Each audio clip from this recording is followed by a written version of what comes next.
Hello, in this video I'm gonna show you how to unpack RAR and zip files using an app called RAR on your OnePlus Nord 2T.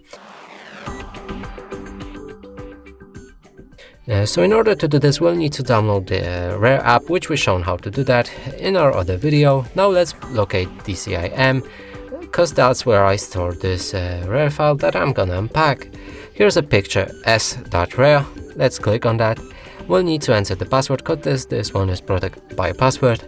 Click OK. Now you'll have access to the files. Now let's select each file that we want to unpack, or if you want to unpack everything, simply press on this arrow pointing up. Here you can set the destination, so click on the browse. That way you'll be pick where the file will go. I'm gonna move mine to the movies.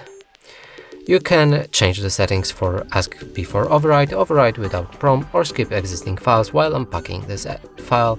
You can keep the broken files, do not extract paths or display extracted files, and you can enable or disable the settings.